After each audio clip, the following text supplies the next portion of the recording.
சரின்னு சொல்லிட்டு 2 பேரும் கேம் விளையாட ஸ்டார்ட் பண்ணோம். ஃபஸ்ட் புது புது கேம்ஸ்லாம் வச்சுருந்தாங்க. எப்பயும் போல் அந்த பால் அடிக்கிற கேம் தான் அங்கே இருக்கும். பட் இந்த டைம் வந்து புதுசாக நிறைய கேம் வச்சுருந்தாங்க. சரின்னு சொல்லிட்டு நாங்கள் ஒரு கேம் ட்ரை பண்ணோம். ஃபஸ்ட்டு எப்பயுமே நாங்கள் அந்த 10 ரிங்கு விளையாடுவோம். சரின்னு சொல்லிட்டு அந்த ரிங்கு விளையாட ஆரம்பித்தோம். 10 ரிங் 50 ரூபான்னு சொல்லிட்டு 5 ரிங் எனக்கு 5 ரிங் எங்கள் ஹஸ்பண்டுக்குன்னு சொல்லிட்டு நாங்கள் விளையாட ஆரம்பித்தோம். நான் போட்டால் எனக்கு எதுவுமே இல்லை. ஒன்று மட்டும் லக்கிலி அது விழுந்து கவுந்துடுச்சு. பட் அந்த ஆண்டி வந்து இந்தாங்க அப்படின்னு சொல்லிட்டு அந்த பாக்ஸ் கொடுத்துட்டாங்க. அதே மாதிரி எங்கள் ஹஸ்பண்ட் போட்டார். அவரும் நிறைய ட்ரை பண்ணார். பட் அதுவும் ஒன்றுத்தில் வந்து அவருக்கு கரெக்டாக விழுந்துருச்சு. எப்பவுமே எங்கள் ஹஸ்பண்ட் நிறைய போட்டு கொடுப்பாங்க. இந்த டைம் போடலை.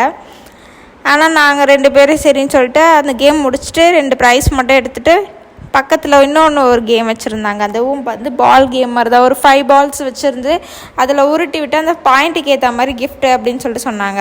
சரின்னு சொல்லிட்டு அதில் 5 பாலில் வந்து நான் 3 பால், எங்கள் வீட்டுக்கார் 2 பால் ட்ரை பண்ணார். அந்த 5 பாலில் பார்த்தீங்கன்னா நான் 20 பாயிண்ட், அவர் 20 பாயிண்ட் எடுத்தார். அதுக்கப்புறம் ஒரு பவுல் மட்டும் கிடச்சிதுங்க 2 பேருக்கும். அப்புறம் 2 பேரும் பவுலை எடுத்துகிட்டு வீட்டுக்கு வந்துட்டு போகிற வழியில் பார்த்தோன்னா ஒரு ஸ்வீட் கடையில் நிறுத்தி